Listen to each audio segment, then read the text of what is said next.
الحمدللہ کفا والسلام علی عباد الذین اصطفى اما بعد فاعوذ باللہ من الشیطان الرجیم بسم اللہ الرحمن الرحیم وقضى ربك الا تعبدوا الا اياه وبالوالدين احسانا وقال رسول اللہ صلی اللہ علیہ وسلم الجنة تحت اقدام الامہات او قال علیہ السلام. صدر محترم اور اساتذہ کرام اور میری پردہ نشیمہ اور بہنوں، السلام علیکم ورحمۃ اللہ وبرکاتہ. آج میں آپ حضرات کے سامنے والدین کی مقام پر موجودہ حالات کی عنوان پر لفظ کی اطلاعات کر رہی ہوں.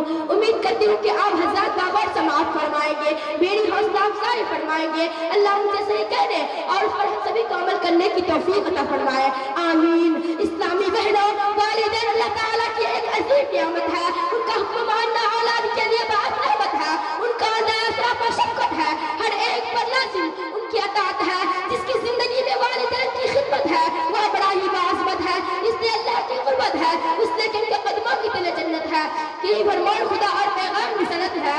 اسلامی بہنوں، جب والدین کا مقام اتنا بڑا بلند ہے کہ اللہ رب الجلال نے بہت سارے مقامات پر اپنے حق کے ساتھ والدین کے حق کو بیان فرمایا. چنانچہ کبھی تو فرمایا وَقَضَىٰ رَبُّكَ أَلَّا تَعْبُدُوا إِلَّا وَبِالْوَالِدَيْنِ إِحْسَانًا، یعنی اللہ کے علاوہ کسی کی عبادت نہ کرو. ان میں ایک یا دونوں بڑھاپے پہ آ جائے تو ان کو تک بھی نہ کہو، ان کو مت جھڑکو، ان کے سامنے نرمی اور اچھی گفتگو کرو، ان کے لیے محبت کے بازو جھکا دو. ان کے لیے اللہ سے دعا کرو کہ اے اللہ ان پر اپنی رحمت نازل فرما. جیسا کہ انہوں نے بچپن میں مجھے پیار سے پالا ہے تو پتہ چلا کہ اللہ نے اپنے حق کی تھوڑی دیر بعد والدین کے حق باز فرمایا. ایک جگہ نہیں بلکہ جگہ جگہ پر والدین کی خدمت و فرمانبرداری کو حکم دیا. اعبدوا اللہ ولا تشرکوا به شیئا وبالوالدین احسانا. سورہ انعام میں اللہ تشرکوا به شیئا وبالوالدین احسانا. سورہ عنکبوت میں وَوَصَّيْنَا الْإِنسَانَ بِوَالِدِهِ کی ترغیب دی. سورہ لقمان میں اللہ نے اپنے شکر کے ساتھ والدین کا شکر ادا کرنے کی تعلیم دیتے ہوئے ان اشکر لوالدیک فرمایا. تو والدین کے مقام سے ادا کرنے کے لیے رب الرحمن نے اپنے قرآن میں بنی اسرائیل سے لیے ہوئے عہد کا تذکرہ فرمایا. چنانچہ کبھی تو فرمایا اِذْ أَخَذْنَا مِيثَاقَ بَنِي إِسْرَائِيلَ أَلَّا تَعْبُدُوا إِلَّا اللَّهَ. کیا بہترین ارشاد فرمایا. آقا شہنشاہ کون؟ مکہ حضرت محمد مصطفیٰ صلی اللہ علیہ وسلم کے الوالد اوسط الابواب الجنہ. تو دوسری جگہ ارشاد فرمایا الجنۃ تحت اقدام الامہات. کسی شاعر نے کیا خوب ہی کہا کہ جہاں کے رب نے ماں کی عظمت کمال دی، کہ جہاں کے رب نے ماں کی عظمت کمال دی، اس کی دعا میں آئی ہوئی مصیبت بھی ٹال دی، اس کی دعا میں آئی ہوئی مصیبت بھی ٹال دی. حدیث پاک میں ماں کی ایسے مثال دی، حدیث پاک میں ماں کی ایسے مثال دی کہ جنت اٹھا کے ماں کے قدموں میں ڈال دی، کہ جنت اٹھا کے ماں کے قدموں میں ڈال دی. اس کی ایڑی پر بت چھوٹی لگتی ہے، ماں کے قدموں کی طرح جنت چھوٹی لگتی ہے. اسلامی بہنوں، جب والدین کا مقام اتنا بڑا بلند ہے کہ ہمیں چاہیے کہ والدین کی خوب خدمت کریں، ان کی ہر بات پر اپنی جان و دل فدا کریں. مگر جب اپنی معاشرے پر ایک سرزمین دہراتے ہیں تو یہ کہتے ہوئے شرم محسوس ہوتی ہے کہ آج اولاد اپنی والدین کی ناقدری کر رہی ہے. اپنی ہی والدین کو تکلیف پہنچانا ان کا مشغلہ بن گیا ہے.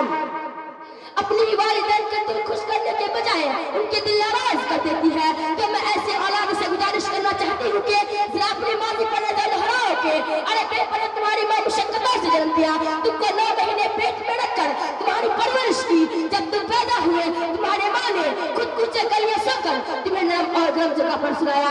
ارے وہ وقت بھی تو ذرا یاد کرو، تمہاری ماں نے خود نہیں کھایا مگر تمہیں پیٹ بھر کھلایا، خود نہیں پہنا مگر تمہیں پہنایا، اپنی ضرورتوں کو چھوڑ کر تمہاری خواہشات کو پوری کیا.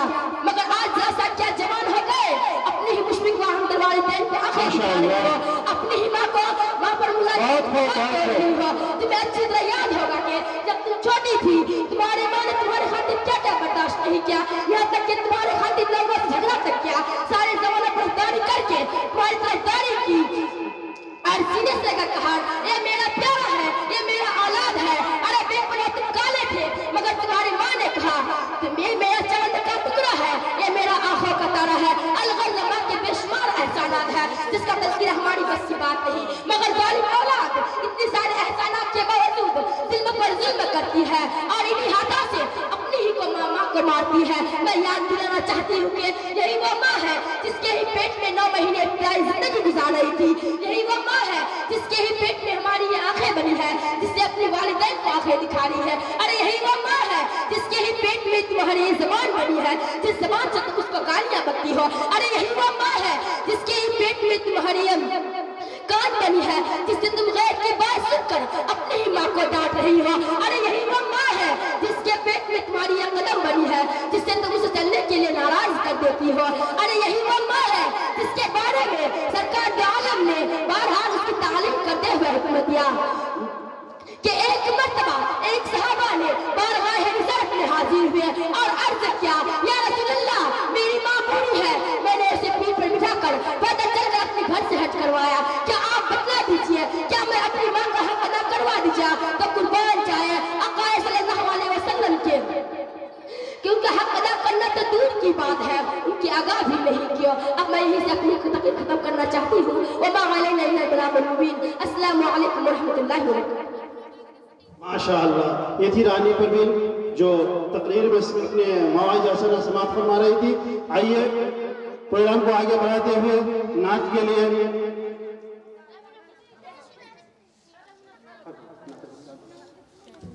شرین صبا کو میں دعوت سکون دے رہا ہوں کہ وہ مائک پر آئیں اور نعت پیش کریں. شرین صبا ہے پورا لیں گے اس کو ختم کر دیا دوسرا وہ کہاں ہے